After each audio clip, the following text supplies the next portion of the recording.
Hey everyone, you made it to our show, Oak Road Diaries. It's a podcast where we get to take a journey into the lives of different experts, and we get to explore their roots and their own self-care practices. In each episode, we dive deep into their personal philosophies, daily rituals, and transformative experiences from their lives, which offer all of us valuable insights and practical tips for our own well-being. Join us as we uncover the wisdom behind intentional living, one story at a time. What if some of life's greatest lessons could be found by slowing down long enough to observe the natural world? Today, we're joined by someone who has done exactly that. Our guest, McKay Jo, is a beekeeper, educator, and storyteller whose work invites us to reconsider our relationship with nature, community, and ourselves. Through her journey with bees, McKay has discovered that these remarkable creatures offer far more than honey. They reveal lessons about resilience, cooperation, stewardship, and the delicate balance that sustains all the life. In part one of our conversation, we explore how McKay first found her way into beekeeping, the unexpected wisdom she uncovered inside the hive, and how working so closely with nature transformed her perspective on intentional living. We also dive into the intricate world of bees themselves, their communication, their community structures, and the profound role they play in supporting the ecosystems that we often take for granted. This conversation is an invitation to slow down, pay attention, and reconnect with rhythms of the natural world that have been guiding life for millions of years. So settle in, take a deep breath, and join us for part one of our conversation with beekeeper, educator, and the nature guide, McKay Jo. I'm so stoked. I feel like to toot my own horn, I'm kind of the perfect person for it. Backing up a little bit. So you just moved to South Carolina like a year ago? Yeah, it's been almost a year. Yeah. So I went up to Utah State, studied entomology. I was doing primarily beetles, loved the beetles, but I've loved bugs my whole life. I used to tell my mom, or I tell friends, my bug fascination started in high school, and she would say, no, like when you were a little girl, this and this and this. So I've always loved bugs.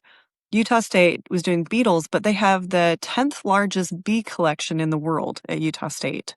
What? So I'm in the bug lab, and I'm like peering over into this bee lab, and I just can't help it. Like all of a sudden I got bees, and I'm assisting with hives, and then I was doing solo hives. And then after that point, I had done beekeeping maybe like 15 years, and I decided I went back to school, went to Cornell and got my master beekeeper. And then after that, I started doing like honey tasting events because it's just different rabbit holes you go down, and everything is just so fascinating. And like each one, you could spend a lifetime learning.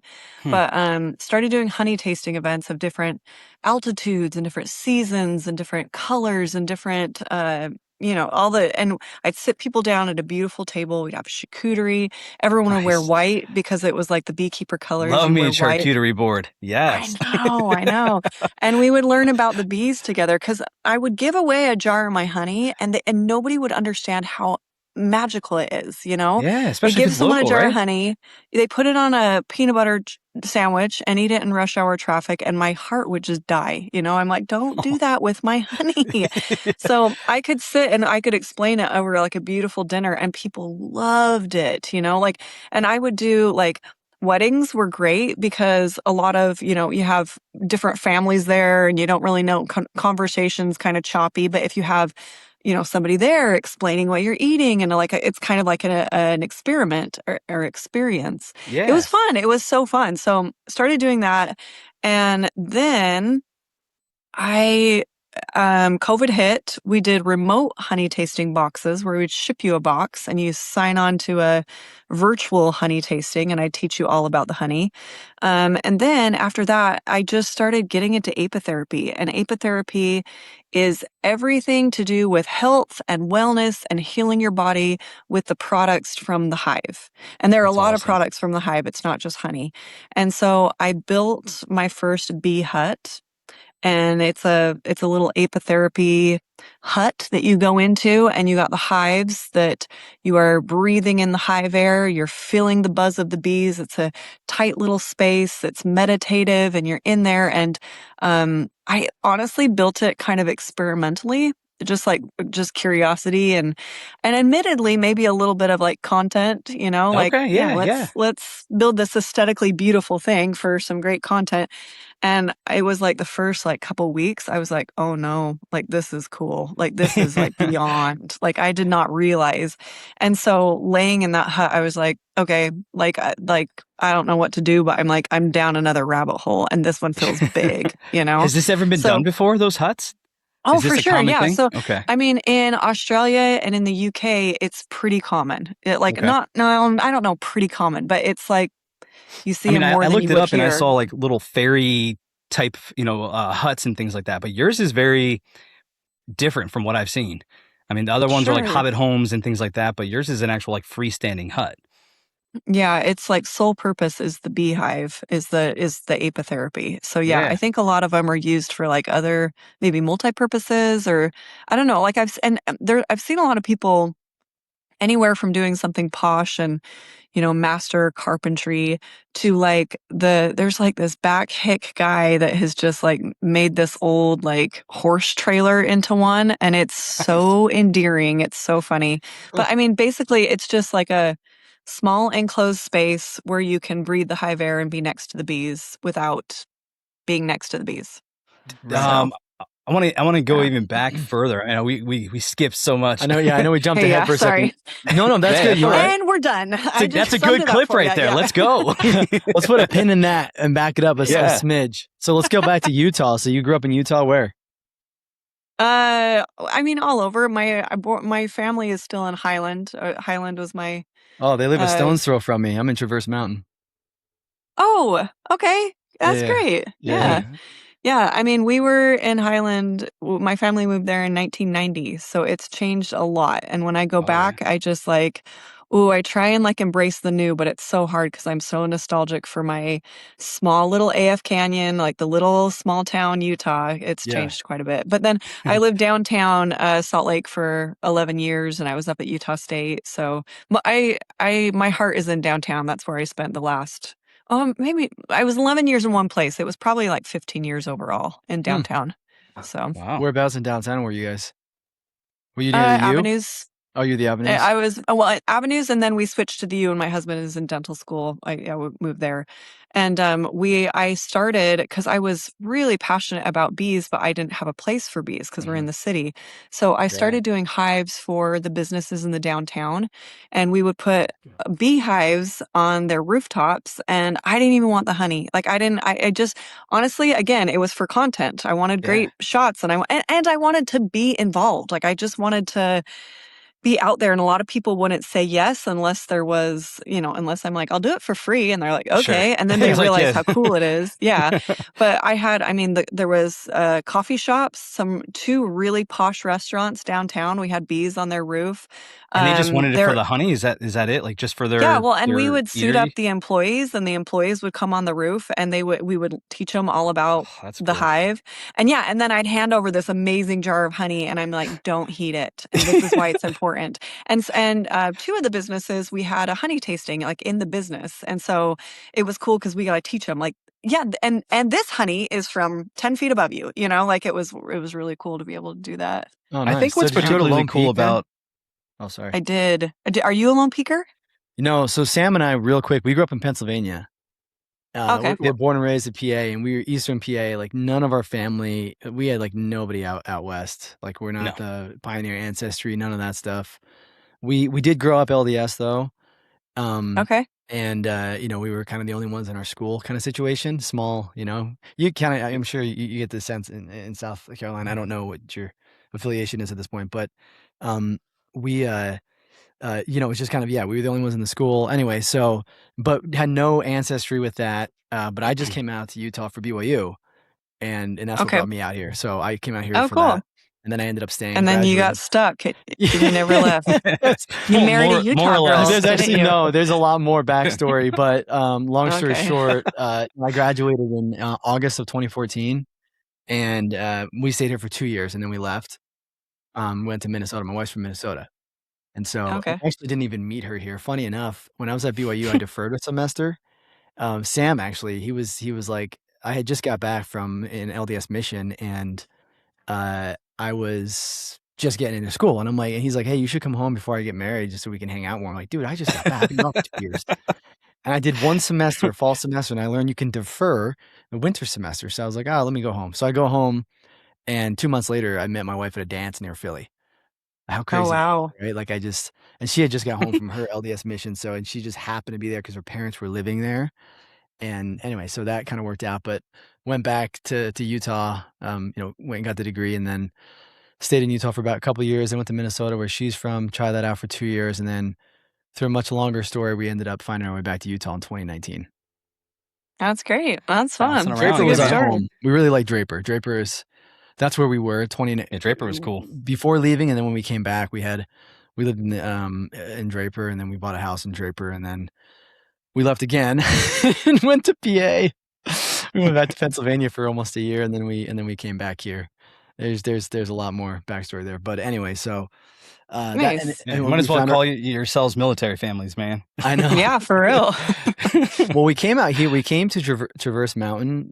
We wanted to go in Draper, but we came to Traverse Mountain because our kids' school is really close. There's a really good school here called Ignite Entrepreneurship Academy, and we wanted them to go there. And we're looking at a couple other schools down in like American Fork, and so we just decided to come to Utah County, to Happy Valley. We've never been here except for school, and that's totally different than like raising a family. And what a great Totally, name yeah. too, man. Happy Valley. That's what they Right? call it. I Yeah. love it. I love Heck it. I yeah. defend it to the death. Yeah. Heck yeah. Yeah. My So background, I've actually stayed out here on the East Coast. I'm definitely an Easterner through and through. It's much simpler to go up and down the coast and so many different things. And plus, I got family out here on my wife's side. So, Nice. what I find, I want to go back to the general topic of bees. I like your story. I like where you came from as far as what's out on the socials. And the whole premise of our show is to just be authentic with our guest and to truly know who you were. So if you were, bring us back to when you were a little kid, a little McKay, as you were growing up. I mean, little kids, they're scared of bees, right? It was a bee, you kind of mentioned a little bit, but Yeah, I don't ever did you like remember that? being scared of bees. I mean, my mom told me, I would, my kid brother, putting him to bed, he wouldn't put his legs down in the bed. My mom says, "What's going on?" And he said, "McKay put hoppers in my bed." And I'd gathered a bunch of grasshoppers and thrown them in his bed. And my mom looked down at the grocery store, and I had a handful of roly-polies. Oh my And she's heck. like, "Where did you get those?" Like, and by the end of the shopping trip, they're all gone. So like, there's just a lot of little stories like that. I think in junior high, I remember making like those paper like clomper things, like the big mouth, like you fold it origami. Oh yeah. Do you know what I'm talking about? Yep. And I'd go clomp it around the bees that were on the dandelions, and then I'd tape them shut and take them home. I don't remember what happened after I took them home, but yeah, those are, I don't They're know. still Yeah. in a tissue box. man, Yeah. well, have you? Well, and like You keep going, okay. skipping all around all over the place. I I think the people who are like you are taught fear. You're taught fear. Mhm. And I think my parents were just chill. They were just like chill about stuff, and I teach beekeeping classes to little kids, or I did when I was in Utah. I had 35 suits, and we'd suit them all up and we'd take them out to the hive. The scaredest people I have going to the hives are adults by far. Sure. Yeah. I had one kid, his whole mask, he like put his face down on the hive, came up and there's bees all over, and he's like, "Whoa." And I'm like, So "Okay." amazed. And I'm like brushing him off. I'm like, "You back up."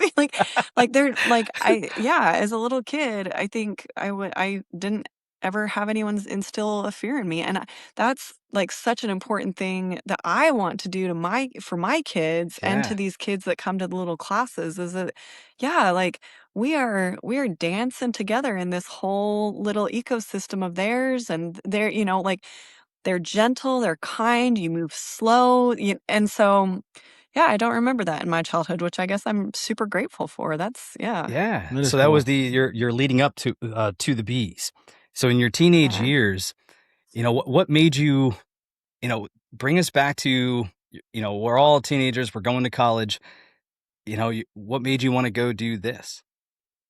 I didn't. Okay. Like back then when there's no social media, there's no I don't know. Like I've carved out a very unique career for myself, and it's all been very accidental. And so thinking about a career or what I wanted to do and what I wanted to go to school for, um, if I was to pursue bugs, the options are I could be like a forest ranger, figure out why the trees are dying by what type of insects or whatnot, or I could teach, and those things didn't sound very appealing to me. Hmm. But I went to Utah State following a boy. He was up at Utah State. I decided to go to Utah State 2 weeks after I got there. It blew up in my face. And I was like, great. Like, now what am I going to do?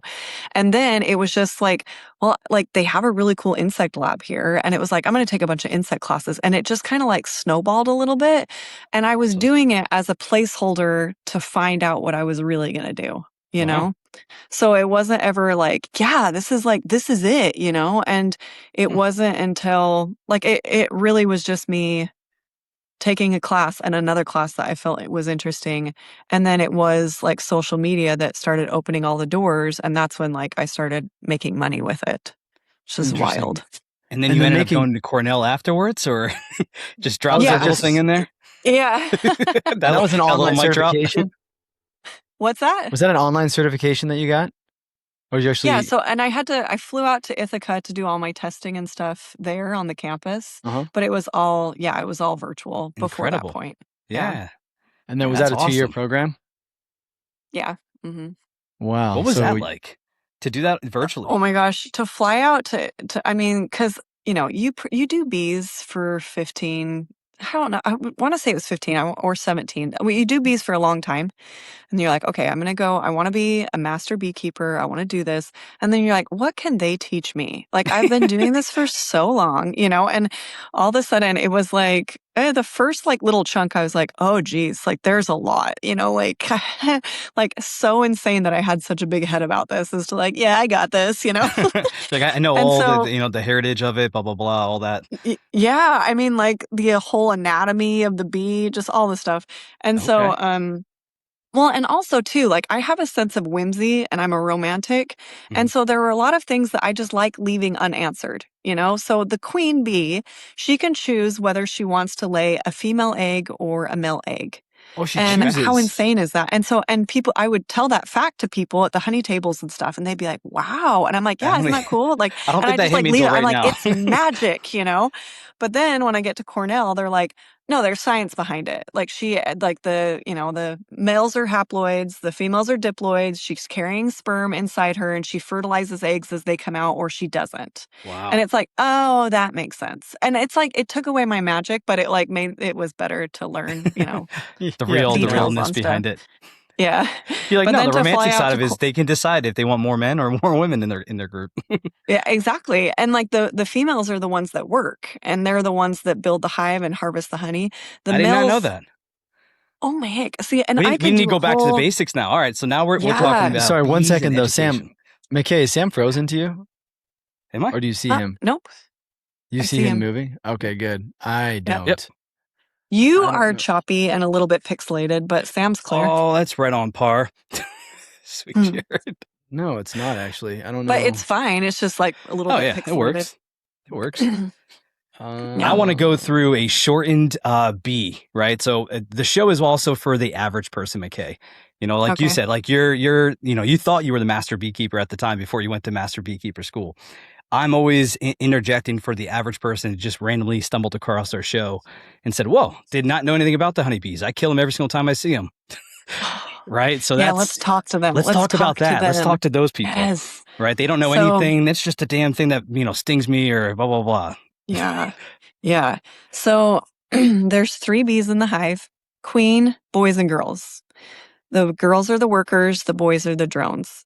They're, oh man, it's hard to like kind of unravel it. So the girls are the only ones who work. The girls forage. They go through a series of jobs as they grow up through the hive. They spend 20 days inside the hive, 20 days outside of the hive. And their first job, they clean out their cell and their little, like their nurser bees, and they tend to the larva and they tend to the queen. And then they graduate to like being a they drag out the dead bees and they clean out or they guard the front of the hive. They guard the entrance. Then they graduate to forager. And after their 20 days inside, they become a forager. At this time, their venom is more potent. Their venom grows more potent as they get older. And they go out and they forage for the honey and they'll defend the hive and they come back and then they go out. And then it's only 40 days and they're dead. So they live a really short life. Wow. The males in the hive, their job is to spread the genetics of the hive. So their job is to mate with queens from other hives. So they leave the hive on a daily quest to find another queen. And they will find her, they mate with her, and as the textbooks put it, when they mate with her, their penises explode and they die. So they're done.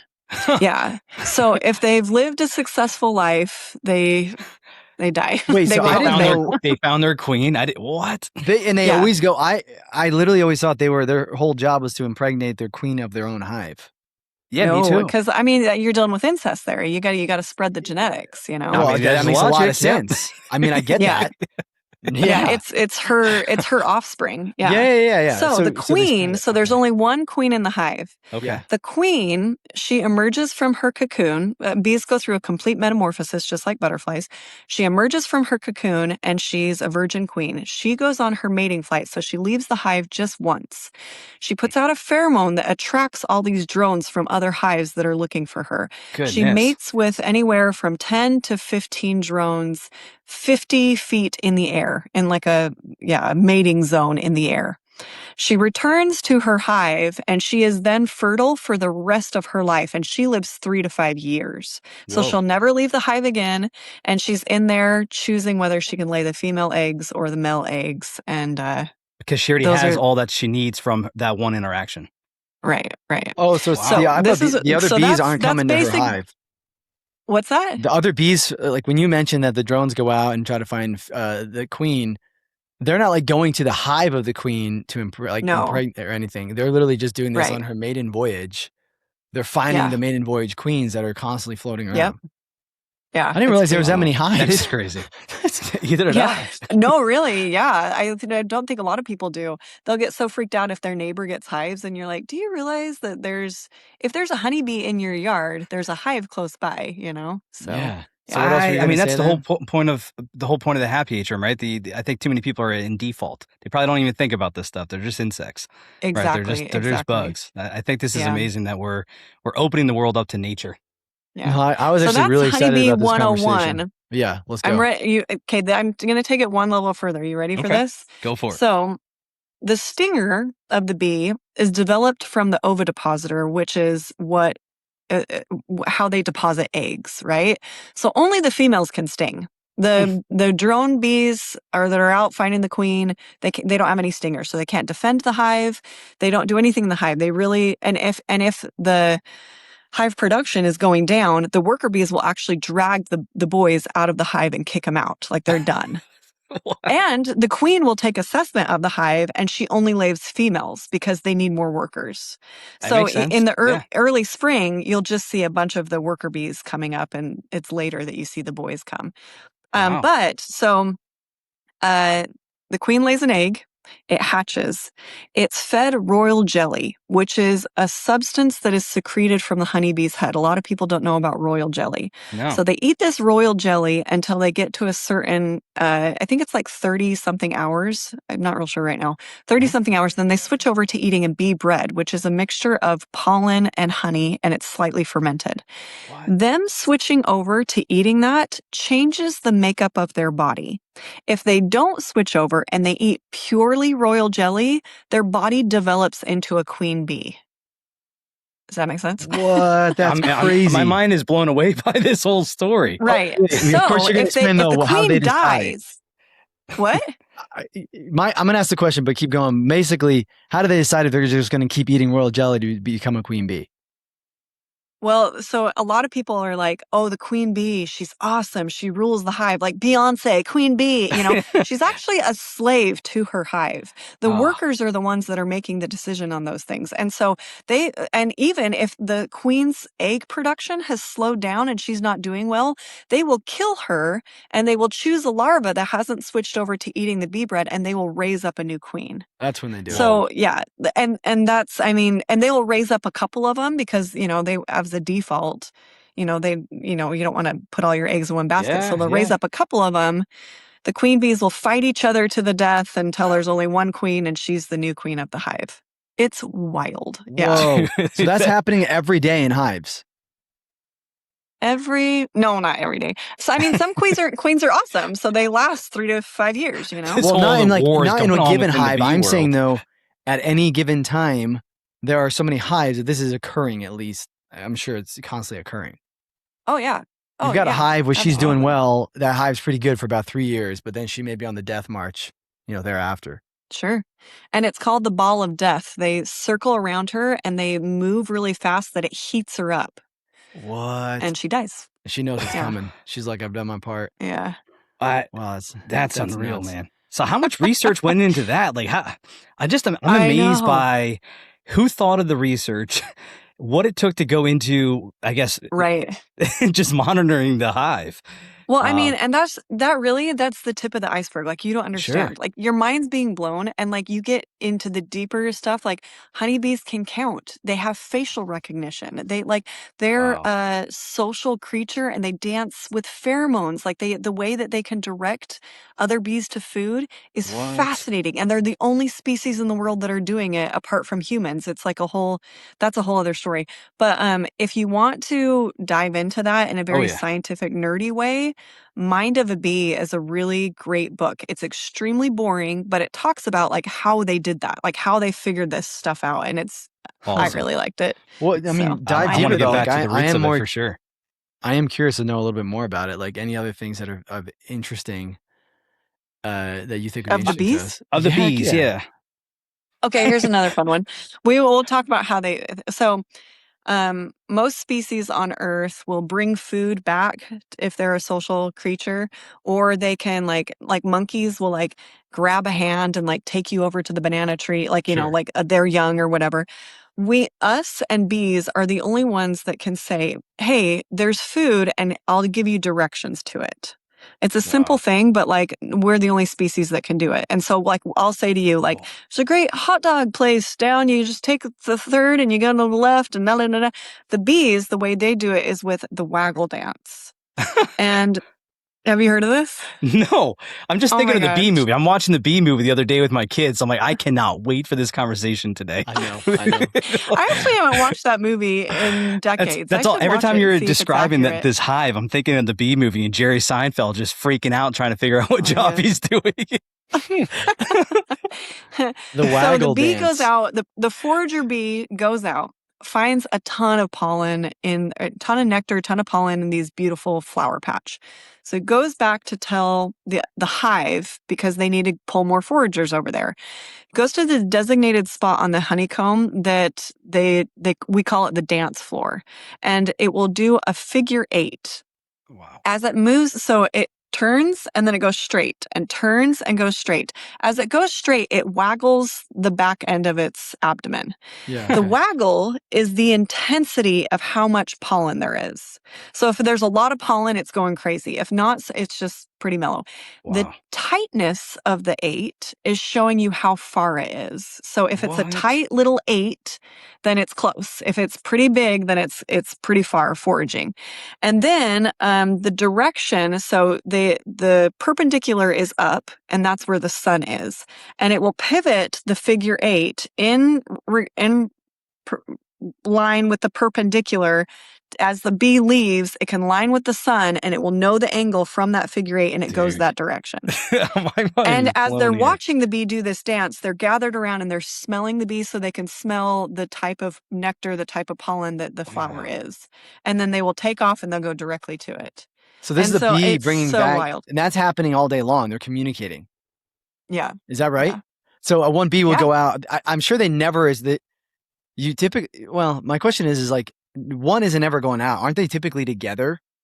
Like you'll typically see multiple ones together, or is it ever a case where you've just got one? That's probably because they've like recruited a bunch to come and forage off The of this one jocks. area. So But so they'll go out like in the morning or something and go look, and they'll find a new area and be like, hey, there's got a lot of pollen here. And then she'll come back and she'll do the waggle dance, let them know. right. That's Yep. incredible. And they're just going Wow. back and forth all day long. Yep. So let's talk about the actual honey production. What goes into that? I always thought it was them like vomiting up this pollen. Yeah. Yeah. Yeah. Can we talk Okay. about that a little bit? Yeah. So there, there's a lot of different products that come from the hive. Pollen and honey are the ones that they're out foraging for primarily. So the bee goes to the flower. It's got a little static electric charge on the hair of the bee that will attract the pollen to it. And then it goes to the flower and it will drink up the nectar and into its honey stomach. So it's gathering two things from the flower, and as it goes to the different flower, the pollen falls off and is kind of mixed. But mostly, the bee will take its back leg and comb the pollen off, and it's got like a press on its leg, and it will press the pollen into these little granule balls that hang out on the back of the legs. Yeah. And I've seen pollen. I'm Yeah, sure so that's what they're doing. If you watch bees, you can see bees that have these pollen granules, and then it will get back to the hive. And it will take the pollen granules and shove them down into the cells. But the honey, it regurgitates up and into another bee's mouth. And then that bee will chew on it for a little while and regurgitate it into another bee's mouth. Bee will chew on it for a while, just adding enzymes and spit and whatever to it, and then regurgitate it into the cell. At that point, it sits at about a 60-something water ratio. And at that level of water, it can ferment and it can go bad. And they'll walk over it and they'll fan it until that water evaporates down to about 14%. And then they'll cap it off. And that's lower than bacteria can grow. And that's why honey lasts forever, because it's at a lower water content than. And that's just from them flapping their wings. Yeah. So and then they'll take the pollen, which is their source of a protein, and they'll take their honey, which is the source of carbs, and they'll mix that into another substance called bee bread. Basically it's pollen and honey that's kind of been slightly fermented, and it makes it kind of like a superfood. They feed it to their larvae. That's awesome. The nectar. I have a great. Go ahead, Jared. Sorry. Honey is literally, it's the nectar of the flowers, right? That's what they're sucking up. Yes, and a lot of beekeepers don't even call it honey until it's evaporated down to that 14%. They still will call it nectar. Nectar. How do they know when it's evaporated down enough? They cap it. Or how do the bees know? I'm talking about humans, like a beekeeper, like you, McKay, you go out there, you're like, nope, this is still a little too watery, this honey. Well, they will cap it. The bees will cap it at that point. So and that's one thing, like there's so many different ways, and I could do a deep dive on honey and the different ways it could be contaminated. But you have a frame or like a layer of beeswax that the honeybees are filling up full of honey, and you'll watch them kind of cap it, and it will just kind of grow the little, like they put a little cap of beeswax I've seen on the top. Yeah. Well, the stuff over here hasn't been capped. They're still fanning it off. They're still filling it up. Over here, it's been capped. And a beekeeper who doesn't know any better will pull the full frame, harvest all of the honey, and then you have honey. It's problematic because you have honey in there that sits at the higher water content. So you got to make sure what you're harvesting is all capped. It's like the surefire way to know that it's good honey is it's capped. The whole rectangle, you've got half and half or a third to whatever. You wait till it's fully capped. So you put it back. Right. How do you know how much to leave for them to be able to consume? Because that's a big thing people say. You're taking the bees' food.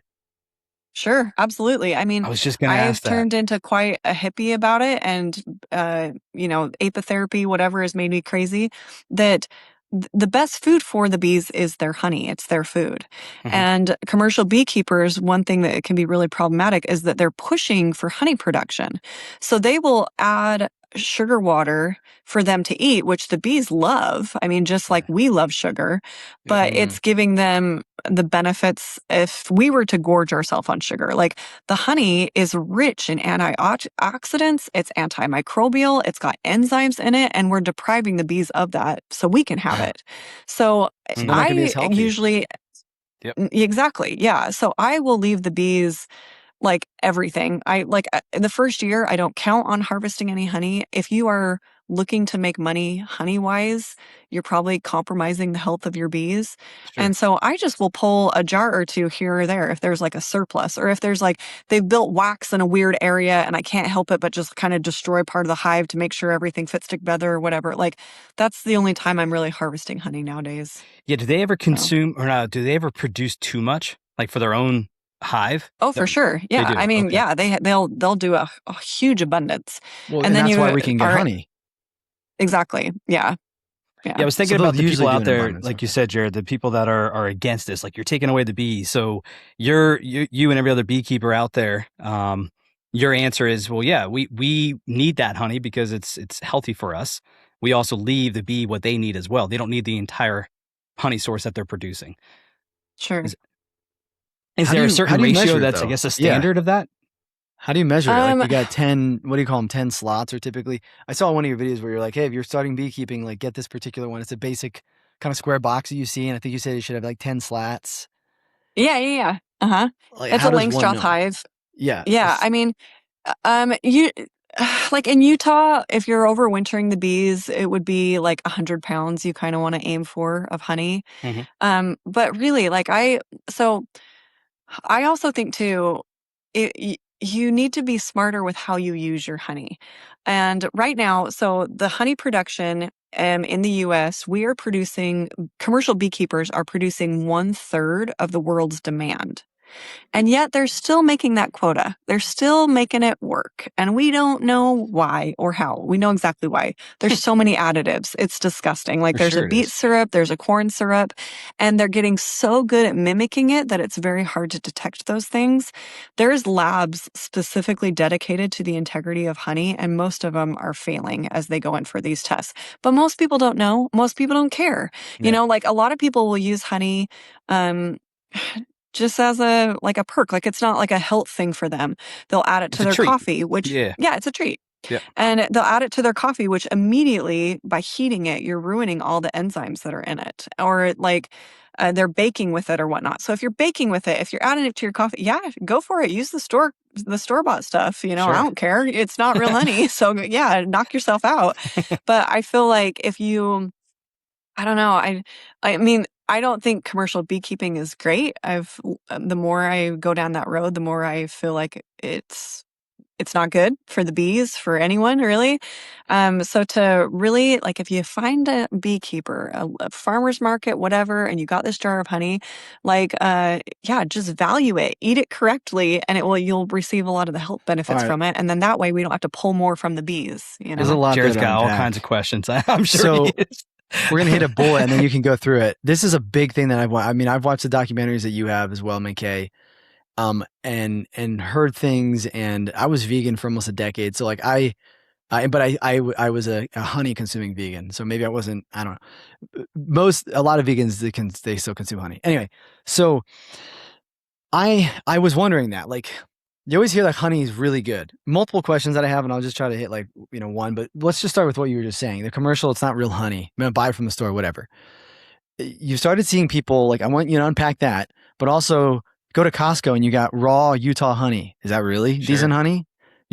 Raw, organic. Yeah. And let's look at the comparison of, you're saying commercial, we're saying, hey, you got this raw organic stuff from Utah, fill in the blank place, not Utah, Costco. And then you have the McKays that you go to the farmer's market and hey, you see the different color of the honey and all that kind of stuff. Can we talk about the difference between the qualities and why one's better than the other? It kind of varies from jar to jar.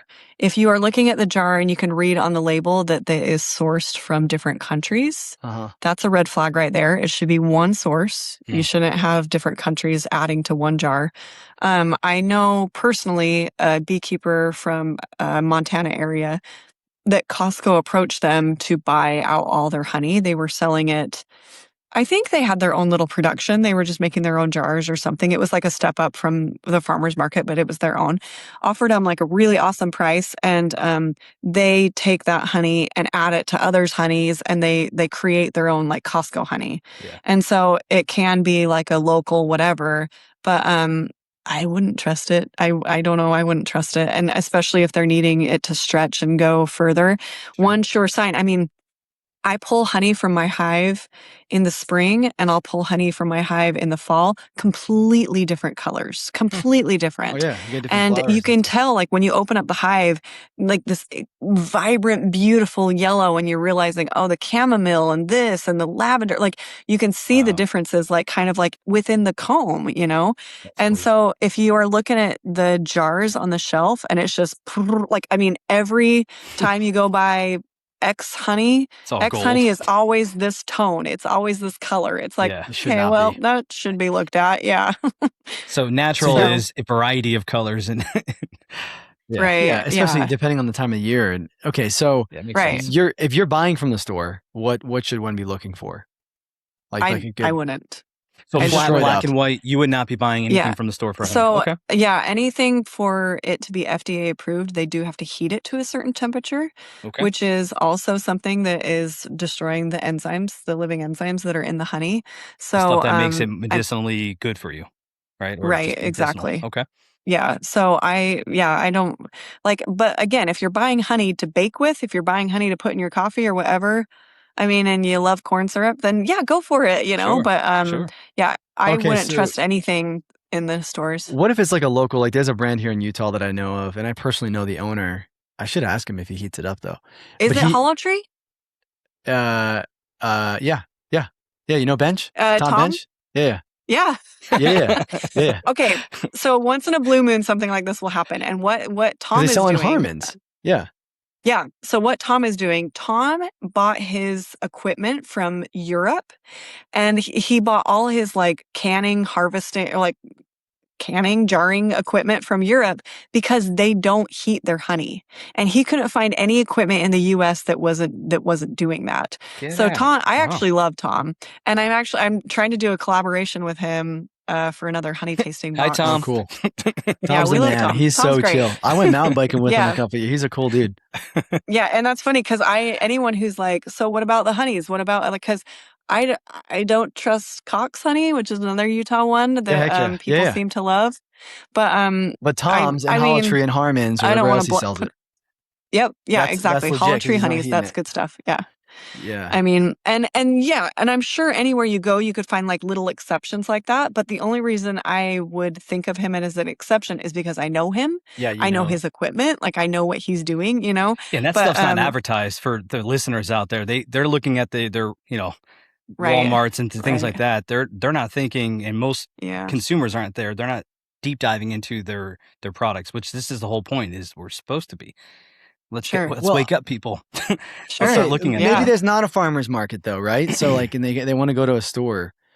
Mhm. I'm just thinking like people that are like, hey, I know honey's really good for me. Like, I want to use that as my sugar source, right? My more natural sugar source, like the maple syrup or honey. And they decide they got to go to Walmart. That's their only choice, right? I can see you Oh, cringing, but it's yeah, you're not going to get anything at Walmart. there's Yeah. nothing there. So you're basically saying buying No. whatever Walmart gives you is form of honey. Get as raw as you want, but that's basically like buying corn syrup. It's the same. Oh, Your yeah, it's body a will. whole marketing scam. Yeah, no, Walmart absolutely has nothing for you in the honey area. And the Okay, big so it's thing is basically what just corn you're syrup. talking about is the process of how it's made because of the heating. Even if I'm sure there's more Well, to it, but that's just one no, thing. and like there's a lot of people that are adding stuff to the honey, but they're not labeling it. They're not Got it. reporting it. And it's been like they've been sending small samples. There's a really great lab in Texas that is doing like honey testing, another one in Germany, and they'll gather samples. And also it's like ultra filtered too. Sure.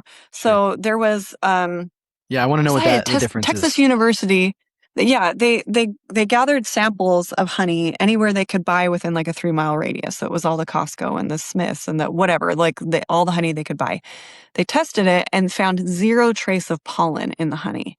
Now that's insane because you can't really separate it, like it's just like the bee, it's in all it. in the hive. It's all, we're all in this together, like Right. it's just, you can't do that.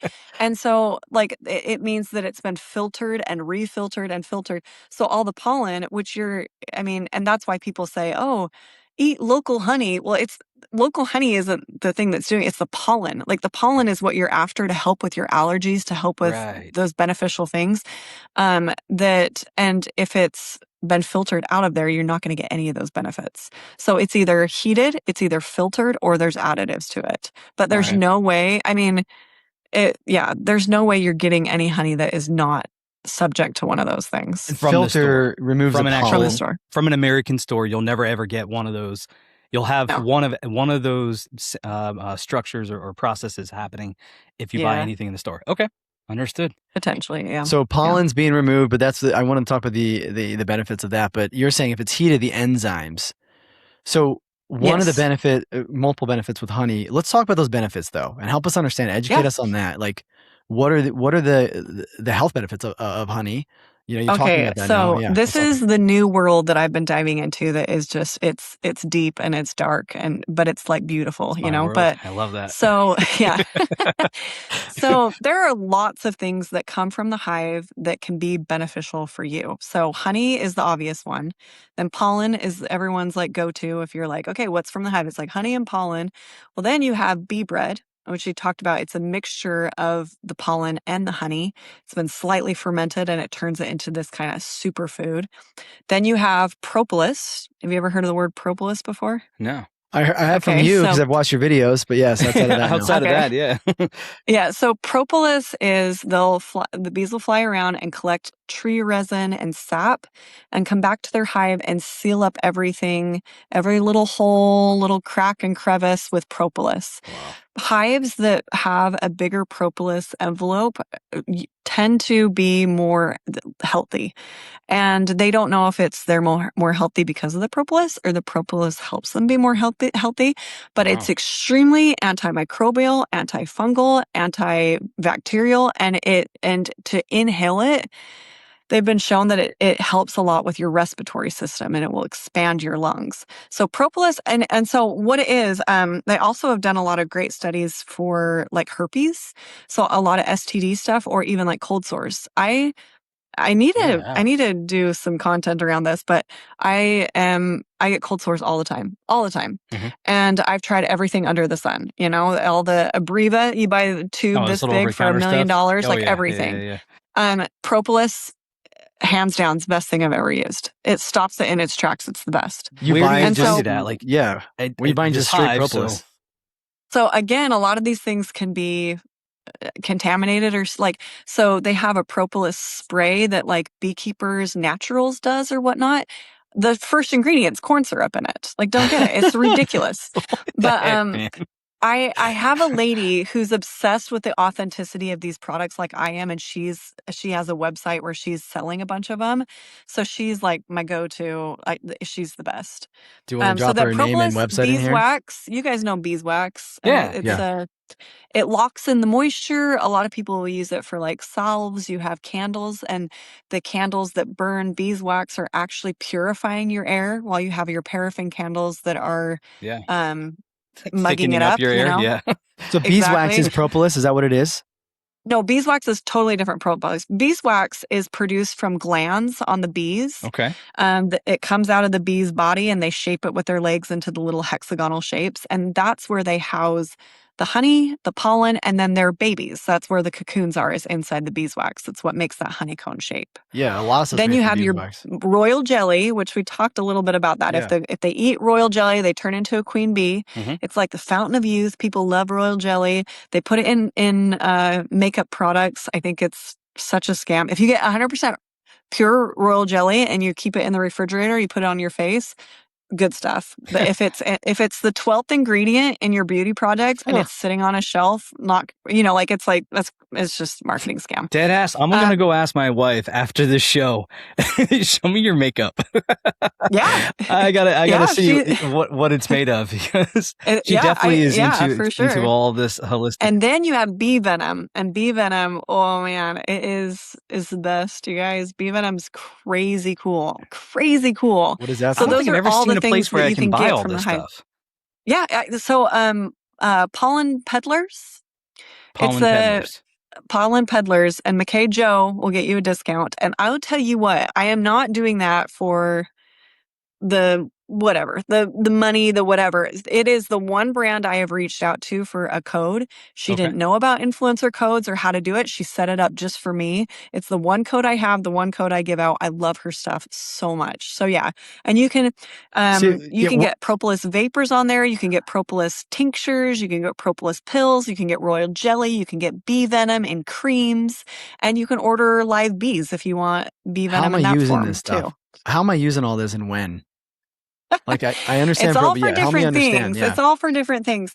So royal, I'm just going to jump myself into a hive. So you got a cold sore. Let's talk about propolis. We'll talk about that. You said cold sore. Okay. You have like a Okay, little spray, right? It's on the tongue.